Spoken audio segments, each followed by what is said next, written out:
Hello and welcome to Democracy and Dictatorship. On 16th October, World Food Day was observed across the globe, and people renewed their commitment to eradicate hunger. Stories of deprivation, starving populations, access to food are staring us in the face. These are issues that human societies have faced for centuries now. But how well have we dealt with it? Hunger is still a chronic problem. More than 700 million people are unable to get even a single meal a day. And Asia hosts the majority of those starving. Incidentally, Asia is also the largest producer of rice, one of the most widely consumed cereal in the world. China, by the way, is set to become the largest importer of rice. 3 million tons of rice were shipped into the country in 2015 alone. Take a look at this story for more interesting numbers about this much-needed grain. Rice was first domesticated in China, and today there are around 100,000 different strains. About 3 billion people eat rice every day, which makes it the most popular cereal in the world. Asia accounts for 90% of the world's production. The region's annual consumption per head is between 100 and 120 kilograms. The figure falls to just 40 kilos per capita in West Africa and Latin America, and a mere 5 kilos in Europe. The world rice harvest in 2014 reached 741 million tons. China, the leading producer and consumer of rice, grows around 30% of the world's total output, ahead of India and Indonesia. World rice trade reached a 42 million ton record in 2014. Prices have remained stable over the past 2 years. On one hand, our food consumption patterns are growing. On the other, you have over 700 million people in the world who don't have enough food to lead a healthy, active life. Roughly 1/3 of food produced for human consumption is lost or wasted globally. What this means is that resources and energy used to produce that food is also wasted. None of this is helping the people who need food, nor is it aiding our attempts for a more sustainable earth. Take a look at this report. Every year, 1.3 billion tons of food produced in the world for human consumption is wasted. That's enough to feed Africa, Europe and the Americas for an entire year. It's also a massive waste of money, representing nearly $100 billion simply thrown away. The most common items binned are fruit and vegetables, fish, cereals, eggs and milk. 250 cubic kilometres of water has been wasted producing this food, enough to fill Lake Geneva 3 times over. The phenomenon varies by region. In developing countries, wastage mainly occurs during food production and storage. In rich countries, wastage is greater during distribution and consumption. Awareness campaigns are trying to highlight the issue. Producers are being advised to cooperate to avoid overproduction, install more storage facilities, and sell directly to the public rather than through supermarkets. Consumers, meanwhile, are being urged to buy less and recycle. Other measures include asking for a doggy bag after eating out, already commonplace in many countries.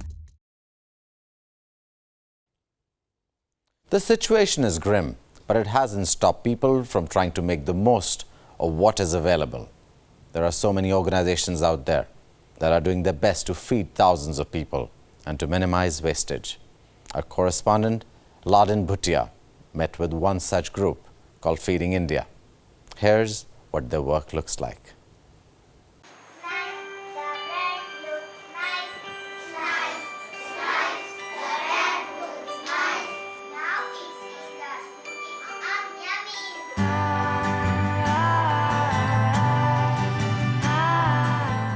Located in a humble dwelling in the outskirts of India's capital city of New Delhi, this school is a center of learning for kids who cannot afford to go to proper schools.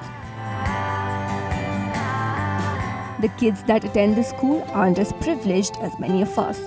The same things we take for granted, like food, is a luxury for these little ones. Along with teaching, the school also provides them with one proper meal every day. It is for this very reason these kids are motivated to attend school.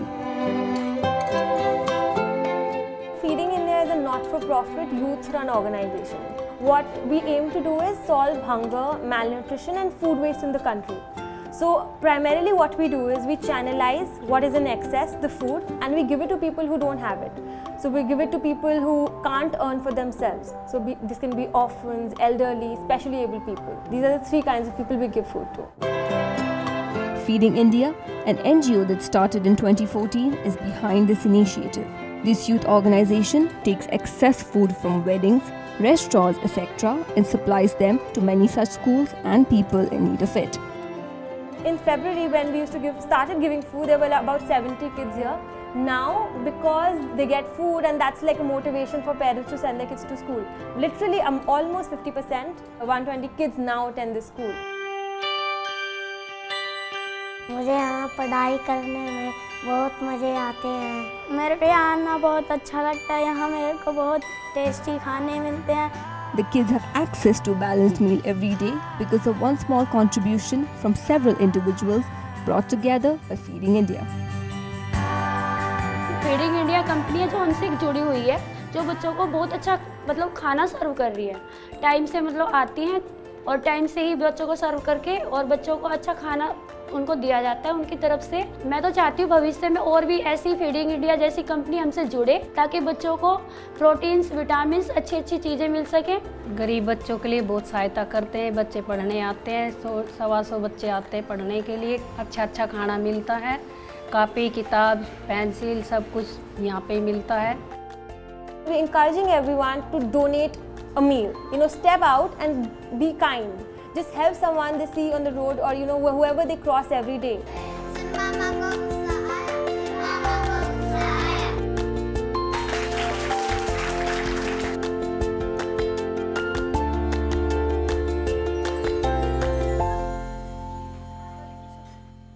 One in 9 people on earth do not have access to proper food to lead a healthy, active life.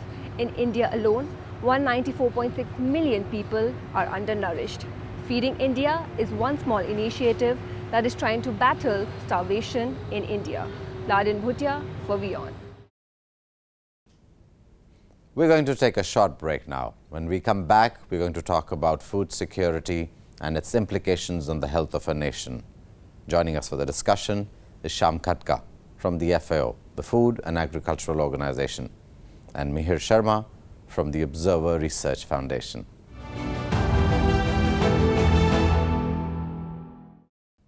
Welcome back to Democracy and Dictatorship. We're joined by Shyam Khatka, the representative in India for the Food and Agricultural Organization. Also with us is Mihir Sharma, Senior Fellow at the Observer Research Foundation. Thank you both for joining us. Let me start by asking you both, actually, and you can take it one after the other. How can we call ourselves really a civilized society? We can't feed our people. Well, I think the Prime Minister Manmohan Singh put it best a couple of years ago when he said malnutrition is a national shame. We have to be very clear what we talk about when we talk about the fact that we can't feed ourselves. For years, we've thought about this as purely a question of production. And, I think that was born of the period in the 1960s when we simply did not produce enough wheat to feed our people. And we depended upon grain imports from the US, food aid from the US. It's no longer that. It's become questions of the distribution of food, of the ability to buy food, of the quality of food, and now, crucially, things other than food, such as sanitation and health. And all these things have combined to ensure that we remain one of the most undernourished countries in the world. I don't want to just talk about India, just beyond as well. 1 in 9 people every single day it goes hungry. Right. As an FAO, Right. what is that challenge? How do we handle this? Looking at the total story, global story, just in the case of India, if you go to Indian history, there has been no mass starvation death in India since independence. That's a big gain. Just before independence, remember the Bengal famine, and that was despite the food availability in India. So there has been some very positive developments on food globally as well, because if you see the global hunger index, actually, except for about 10-12 countries who have worsened, globally the situation has actually improved in the last 15-16 years very significantly. That's one side of the story. So we have achieved quite a lot. India's own agricultural production has really gone, crop production has gone by 5 times since 1950s, 65. I mean, just to give you the figures, 60s, India used to depend upon the PL 480 of the United States for 10 million tons of wheat, grains, and then that was against 60, 70 million tons of local production. So from there, now the country has moved on. There are, of course, issues. I agree with you that the situation of hunger and malnutrition is not something the world should tolerate and continue. The Global Food Index figures are just out recently. Are we doing better? No, India has done definitely better. No, and I'm talking about the world as well overall. No, globally we have done much better. There are countries like Cambodia, even countries like, neighboring countries like Nepal, they have done extremely well actually in the last 15 years, not even long period of time. Globally there are, 10 or 15 countries which are of concern, but apart from that, rest of the world has actually improved. Having said that, the same that we have now is that because the production is there. I mean, we have enough food there, and we have not been able to take that food to the people who need it, either because there is a market failure, because of the purchasing power problems, or because there is an information failure also. Don't forget that it's not only about money or poverty; it's also about information. Like in the case of India, actually, part of the problem comes from the fact that people are eating mostly for their taste, not eating for their health or body. So, so basically we have a number of issues there. Meher, a large part of food gets wasted. Tremendous amount of food gets wasted. If I'm right, about 1/3 of food gets wasted. How do countries like India and the world communities handle that? What needs to be done? I think well, there are good ways of handling wastage and there are bad ways. What happens in some countries, and I include India in this, is that the food distribution network is inherently inefficient. And it's not adaptable. There's no mid-level or low-level accountability to the people working in it.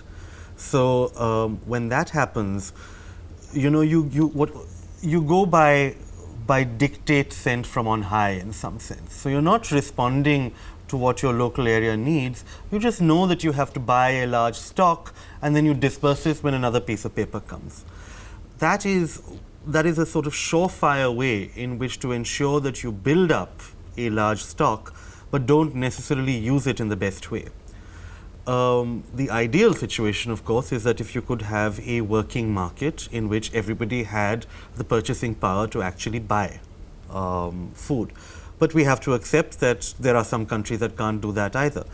So there are in-between ways, but I think most of the methods that have been found to solve this problem as swiftly as possible involve last mile accountability. And that's something in which India has done badly, and other countries, like for example China, have done better. Recently I was looking at Article 52 being abolished because of the GST coming into play, in which states in India operated almost like countries of their own because they had collecting octroi. So if you saw on an average a truck in India would travel 210 kilometers in a day, while in the US a truck would travel as much as 823 kilometers in a day.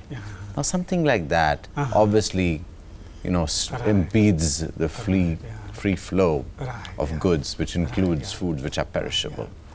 Things like this, how important are they to create that distribution system? Mr. Khadka, do you want to take that? You have actually a very, very valid point. One of the problems that we face in Indian agricultural market is it's very fragmented. It's very fragmented because of the policy regime, as you said. The GST regime from one state to another state is different. So basically, there has to be a blockage somewhere, so the truck can be stored from one state to another. The fragmentation brings a very significant amount of inefficiency to the system because the competition then gets also closed up to a small market. Then secondly, usually with a larger volume, actually, balancing the production and consumption is much easier. Whereas with the smaller volume that goes for surplus to the market or production system, connecting them and making them efficient is very difficult. So the common GST system, which will definitely the first step towards integrating the agricultural market, is definitely one big step that Government of India will have to is doing, and I'm very hopeful about that. You know, one of the other issues has been of rich, developed economies going and buying agricultural land in developing countries and depriving those countries of their produce, that the population of those developing countries can't even feed its own people with the quality of food it can. Is that a challenge globally? For example, Mexico, Philippines, if you look at it, most of their tract of land is bought by companies which are from the developed world. How does one handle that? Well, I think that you have to be a little bit more relaxed about that than about some other issues. You look at it this way. There is every possibility that the foreign ownership of land might enable the transfer of technology, of farming technology, of higher yield technology that will create more productivity across the country. I would be surprised, in fact, if there was data showing me that in the Philippines the situation has got worse because of foreign ownership of land. Let me put it this way. It also becomes very important as climate change continues, as populations grow, to ensure that land is made available across borders. And we have just seen this year that Russia is has once again become the world's largest wheat exporter, something that has not been seen since Tsarist times. Partly that's because it's become more productive after climate change. All right, I mean, parts of it have become more warm. That is a process that is going to increase. So you will have parts of the global south that will struggle to feed itself, and they will need Siberia. And they will need to buy land in Siberia, and there are Chinese companies doing this. India itself, for example, is going out to tracts of East Africa and buying land there in order to grow pulses, making, trying to develop an organization of Mozambican food exporters and so on and so forth, also in Ethiopia, other parts of East Africa.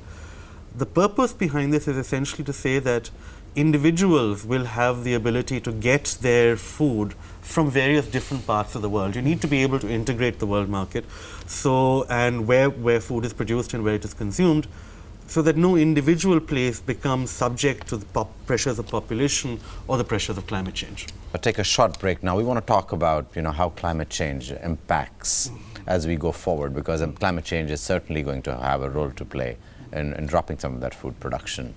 And when we return, let's talk a bit more about that.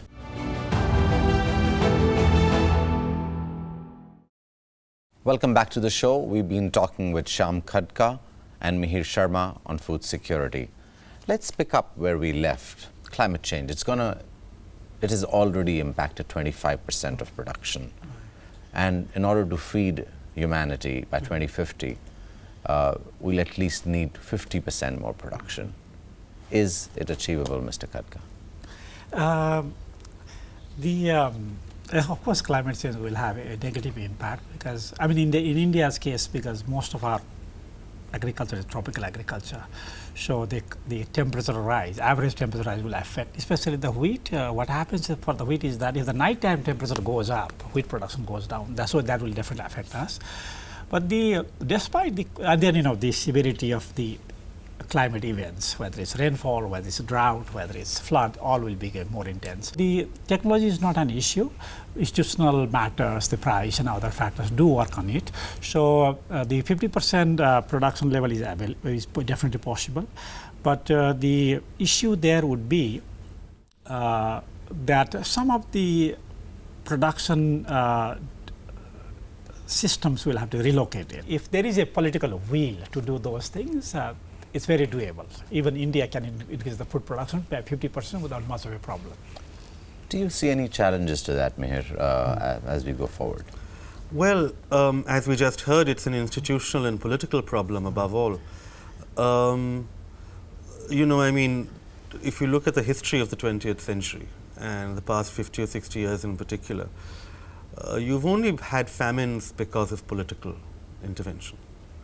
All right, the greatest famine in the 20th century was, let's say the Chinese famine during the Great Leap Forward, and that was an outcome of dictatorship and of a particular choice.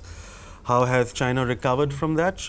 By changing the institutions behind how agriculture is governed, by having a household responsibility system instead of collectivization, which means that individual households become responsible for agricultural output as opposed to the collective farm. Immediately your output goes up. But that comes after a lot of political pain. And so we should not minimize the amount of pain that it's going to take for a lot of countries to actually make their own agriculture as productive as it should be. Just to take the case of India, you would have to have genuine land reform. You would have to have a genuine market where people can sell a land that is not small enough to bigger landowners. This will require going back on 60 years of what we've been telling ourselves about, big land holdings being bad. So think of the narrative change that it would require. So is there political will required, and is the corruption going to prevent that political will for it to actually take shape? Well, I don't know if it's corrupt. I wouldn't say corruption. I would say that there is just extraordinary political barriers to treating agriculture like it should be treated. We don't have agricultural taxes, for example. If you don't have agricultural taxes on large farmers, then you're distorting the market in a particular way. You're putting in particular kinds of subsidies on inputs and fooling around with the output markets. You need to treat it like a normal business, all right, rather than as some kind of sacred trust that the farmer is carrying out for you. And that requires us to go back on all this entire narrative that we've been telling ourselves since independence, since before independence, since Gandhiji. So corruption is a tiny issue. The real issue is changing the way that we think, we in the city in particular. And remember, Gandhiji was from a city, he hadn't seen a farm in his life. Indians who have ruled from the cities think about the farms. And this is the case across of Asia. You see the same thing in Thailand, all right, where you could multiply the productivity of Thai agriculture. But you have a bunch of people in Bangkok who think they can run the country and take 80% of the taxes and don't invest any into infrastructure. So there are a bunch of different ways in which you have to change the politics of these countries in order to make things more effective. There's a thing that I heard about this, is that incentives rather be in the form of infrastructure rather than little subsidies that we offer.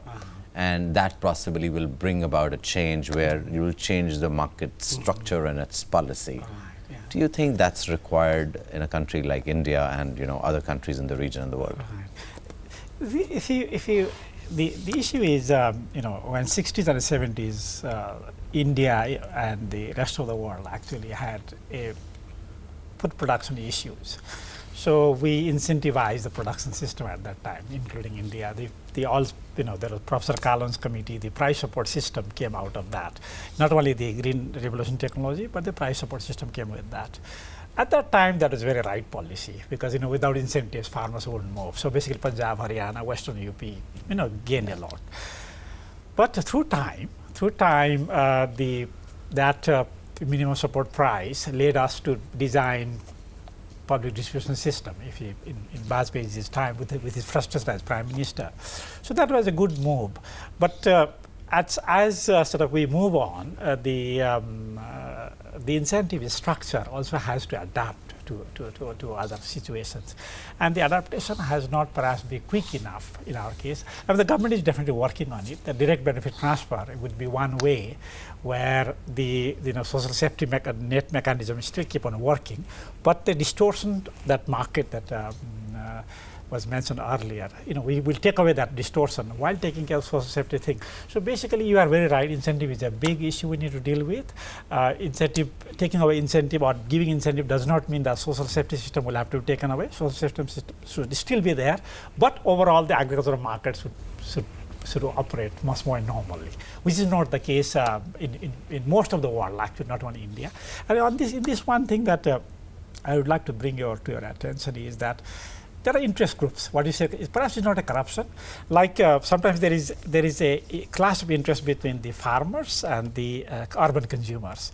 Farmers would need higher price, but when the price goes up, we call that a food crisis. Pulse price goes up, we are worried about that. And we do not think that actually increased pulse price is required for the farmers to produce more. So basically, almost always in democracy, because that's something that's close to you. The urban consumers have actually a higher priority in terms of getting attention of the policymakers than the rural farmers. And that sometimes distorts our vision. We're worried about rural farmers, but in the meantime, actually the threat coming from the increased price rise because of the urban consumers, that is higher. The urban consumer is able to demand more out of a system because the rural person is split so far away, their ability to demand is far little. Thank you, Mr. Katka, for joining me for this discussion. Thank you, Mihir, for shedding light on an issue which is so important. 1 in 9 people go hungry every day, and that is certainly a shame for societies that call themselves civilized. Whether you are a democracy or a dictatorship, it is incumbent on you to make sure that all are fed, but it may be a long time before that happens, because nothing is absolute.